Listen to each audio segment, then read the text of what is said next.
Hey guys, what's up? My name is Cress, and welcome back to another gaming review.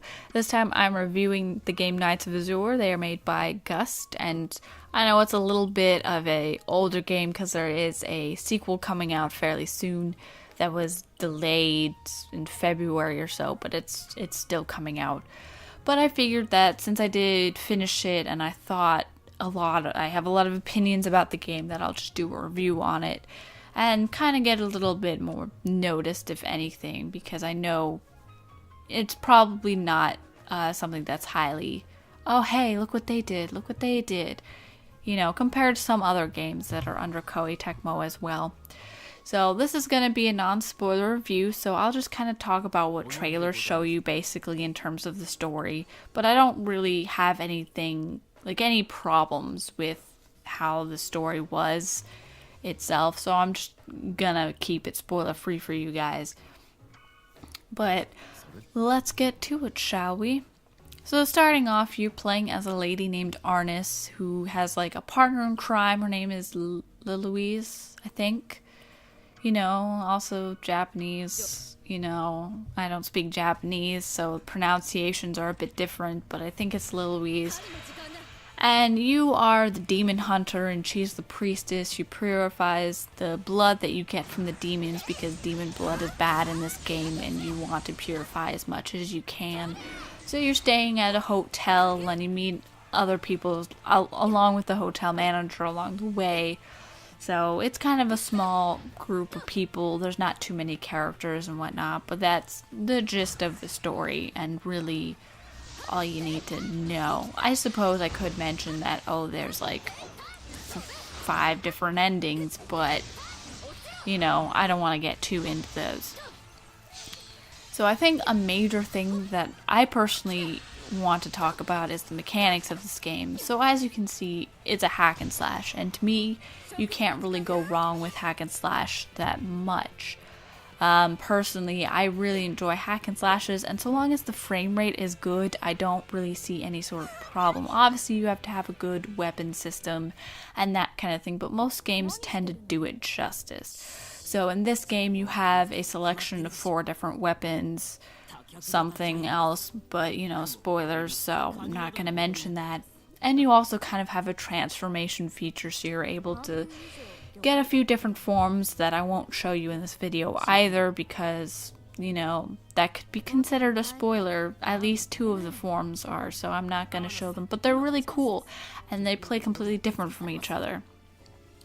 But besides that, it's a really basic system, and you also have, obviously you're not fighting alone, so you have these things called servants, and they're kind of like your demon helpers, your demon servants. So you have like different sets of decks that you can put, 4 of them in. And they'll help you in the battle. You have to summon them and all that kind of good stuff. But the mechanics are really good. They remind me so much of Drakengard 3. Now, Drakengard 3, you obviously don't have things like demon servants. You have actual human people with you. But it's such a similar game. The layout of the locations are similar. And just kind of how the weapons, because in Drakengard 3 you have 4 different weapons as well, or more, I don't know, probably more. I didn't completely beat the game because for me that game had really bad frame rate and it drove me nuts. But it's very, very similar, and it has just the sort of same linear feel, yeah, I meant to say feel, about the locations themselves. So I really think if you like Drakengard 3 for its combat system, you'll like this game for it. Obviously the stories are completely different. Drakengard 3 really has a good reason for having its rating, more than most games, while Knights of Azure, although it's a more serious title, it's a lot more lenient and calm because it's Gust. And even so it's something new, it's still Gust. So there's only so far they're going to go with a different IP. But anyway, that's probably the closest hack and slash. I would not compare it to Dynasty Warriors or Samurai Warriors or Warriors Orochi. I wouldn't compare it to any of their Warrior series hack and slash. I mean, I think because people do compare them, and I think that's just because it's a hack and slash. So they compare it because of that. But hack and slashes have so many different kinds of things to them. Yes, you do the same things, but you have different weapon systems, you have different abilities, you have different ways for other people to help you and that kind of stuff. And so people don't really see that when it comes to hack and slash, kind of just a beat 'em up, And I get it, they're similar, but they're all very different in how they do things. So again, if you like Knights of Azure or you like Drakengard 3, they're very good. They're just very different in terms of story. I wouldn't recommend Drakengard 3 for anyone under the age of 15, really. That game deserves it, but Knights of Azure is more lighthearted. You also have a few different things involving the mechanics, like when you're summoning the servants, you actually need blood. You do collect blood. You don't just purify it all. That's kind of just a story thing, but mechanics-wise, you keep the blood, you collect it, you use it to level up, and you use it to make or summon servants. They level up by EXP, but you don't. So, blood is useful. I find blood more useful than actual money in this game. Currency is only good if you're, buying the items. That's all that the currency is good for. And I only did that when trying to complete, I'm trying to platinum the game, and I'm one trophy away right now. So, it was useful to me, but I don't think the currency is useful to everybody.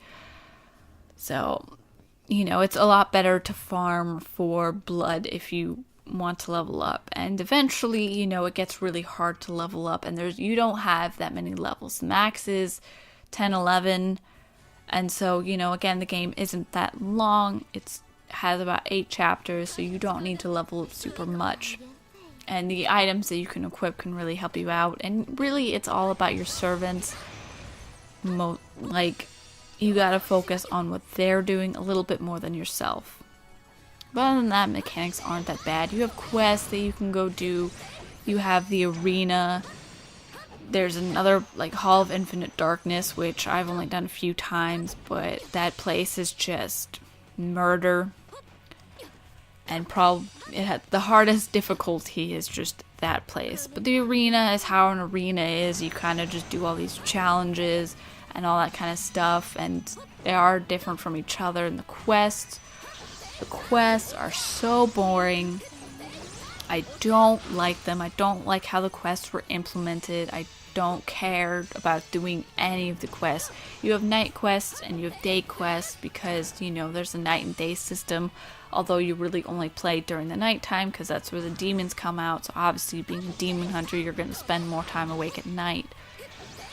But the quests are just downright awful, in my opinion. I wasn't expecting them to be super fantastic, but there's absolutely no story involving the night quests. They're just go do this many times, or go to this place, and you're done. There's nothing to it. They're just really boring quests. But let's just get away from that, before I start rambling too much on the quests themselves. So let's talk about the theme of the game a little bit. So, to me, what really appealed about this game was the aesthetics of it and the overall era of the game. I absolutely love it. I wish more games had this kind of aesthetic because, one, the music to me is super fantastic. From the menu music to the stage music, all of it is really nice, and it blends and it fits well with this aesthetic and era. And the locations are the same, and yes, some of the locations are gigantic and unrealistic, but overall it has such a nice vibe to it for me. I get that a lot of people aren't too into that kind of aesthetic, but for me, I absolutely adore it, and I think you can at least appreciate the music. And the sound effects are really nice too, and I also appreciate the voice acting, and there's a lot of kind of quirky voice acting in this, in terms of just noises, grunting, that kind of stuff. Don't get the wrong idea from that. Just, sometimes you maybe get a punch to the gut and you gotta grunt or something, okay? But they're all really silly, but I enjoy them, alright? It's a little weird because this is supposed to be more of a serious toned game when it's not really, but it's kind of nice to have that little bit of humor that they made. So I really enjoy it. I think they did a good job for what they were trying to accomplish. For this being really their first time of going out of their comfort zone and really doing something a bit different than what they're used to. So I enjoy it. You know, I don't find too much of a fault at it. And in terms of the character and character designs, I think the character designs are really cool. I love Arnis's character design. And Louise is really nice. You see the characters like a little bit, but I don't think I talked to any of them. Maybe, I don't remember. But, you know, I record the video long in advance to the audio, so, and I'm not, you know, doing step by step. So, you know, forgive me. But anyway, the characters are really cool. They're all really different. You have, you know, Arnis and Louise are super close. And then you have these other two guys that are like the complete opposite of each other. So you're in harmony with Louise, and then the guys are not in harmony. And then there's just the fifth hotel manager that's just kind of like, all right, I'm here too. But it all kind of feels like a family, you know, because there's not a whole lot of characters. There's also a cat. You know, it's a cat. You can't go wrong with a cat. And yeah, there are like non-demon things about too, you know, there's actual regular animals. So, but you know, it's such a nice kind of like small cast, and every now and again it's good to have that. It's good to not just have so many characters being shoved down your throat and just have a small, simple cast. It's appealing to me. So I don't find anything wrong with the characters. I don't really find anything wrong with how they're written, although there is some confusing parts that happen that, like, I'll talk a little bit about that when I talk about, like, the animations and story pacing in general in a little bit, but overall I think they were done really well. So speaking of story, animations, and scenes and all that, this is kind of where I have beef with it again, like I did with the quest, but to me, it's weird. The animations are weird. Not all, and I'll go into that too, but the animations and the story pacing is really weird. Basically, chapter 1 gives you like all the story. Like, forget the rest of the chapters. Chapter 1 has literally all the story. Like, everything just that should be like in the middle of the game happens in the first chapter. And to me, that's not good story pacing. I know it's a short game. It's not that long. There's 8 chapters. But the very first chapter, you shouldn't really throw all this stuff at people at once. To me, that's not very good. And not to mention that the scenes are really fast. They're sporadic. They happen really fast. And by that, I mean like the animations just kind of feel really fast. And they're a bit awkward. They're not like poorly animated. They're just kind of like, why did they write the scene that way? I'll give a little example. There's one where you're dancing and you're having like a somewhat serious conversation, and you're kind of just going, why are they dancing? She just like came back from killing a bunch of demons and suddenly they're dancing in the hall. Like they're at a ball. Why are they dancing? To me, like the writing was, I think they went a little silly on the writing. I think they had fun with it, at least, that's for sure. But it made the scenes a little awkward to me. And again, they're not poorly animated scenes. They're just really fast and a lot of information's thrown at you, and the writing's just like, that's a weird choice, but okay. And overall, there's no like glitchiness with the animations. I think my favorite part of the animations though, and it's basically my favorite part about Koei Tecmo, like no matter what development company it is, if it's a Koei Tecmo game, they will have some pretty cool hair animations. And as you can see, Arnis's hair is just nuts. I absolutely love it. It's so unrealistic, but I love it. I love their hair animations. They also do boob animations, and I know they're a little crazy with the boob animations, I'll admit, but they actually try. A lot of games just do stiff boobs, or they're really afraid to animate them, and while Koei Tecmo may have some perverted games, like in the Team Ninja side of things, have some very perverted games and a lot of boobs. They actually try, like they'll do their extreme modes or whatever, but they'll actually try natural. Like they aren't afraid to take risks in that, and they actually give a damn about how the women are animated and how the guys are animated too. But you know, it's mainly the women. Guys don't really have boobs, so you know, I appreciate that fact when it comes to them. One crazy hair, always a good time. And you know, if companies are willing to animate like every single hair strand, they don't need to be so afraid with animating boobs. I'm sure they have at least one female staff that can go up there and be like, all right, this is, you know, this is the basics. You don't have to go all out and crazy, but this is the basics of what you really need to do. Don't make them stiff like they're a Barbie doll. Because, like, Final Fantasy 15, all the other animations really nice, but Sid's boobs are like frozen on there, so, you know, I just appreciate them doing that. So they have their ups and they have their duns. Their duns?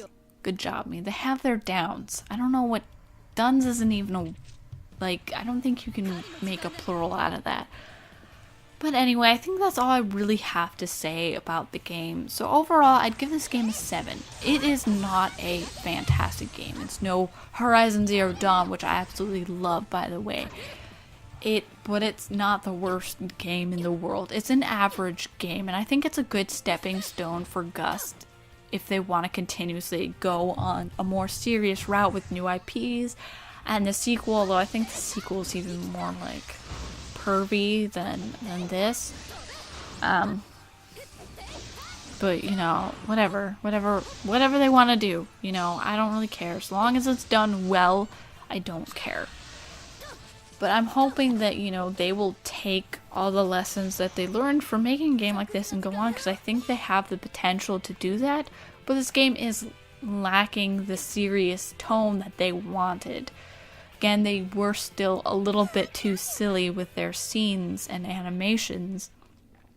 And so I think that's something that they need to improve upon. And so it really makes this game on the average side. If you're looking for a good hack and slash, this is for you. It's, again, the mechanics, there's nothing wrong with them. They are really well. I'm shaking the mic on accident. I apologize. But it's nothing to write home about. So again, I give it about a 7. You know, the trophies are a little annoying. The quests are terrible. I will constantly harp on them. I don't like the quest one bit. The scenes are a bit confusing and sporadic, and they happen really fast, and it feels like they were trying to animate Sonic or something sometimes, but still decently animate Sonic, you know? They gotta go fast, but they gotta look good going fast, which Sega needs to learn how to do. But again, overall, it's just an average game. I do recommend getting it, especially if it's on sale. It is definitely a good, if it's on sale, get it. Like, don't miss that opportunity to get it when it's on sale. But other than that, you know, it's a good game. I enjoyed it. There were times where I was frustrated with certain bosses, but that always happens in most of these games anyway. So everyone has a different experience with all the bosses. I'm not going to say it's their fault for, you know, making the boss a certain way, but you know, it's average. So anyway, I hope you guys enjoyed this little review, because I haven't done one in a while, so, you know, it's nice to kind of come back and do another one of these. And so, yeah, I will see you guys whatever my next review is. Bye!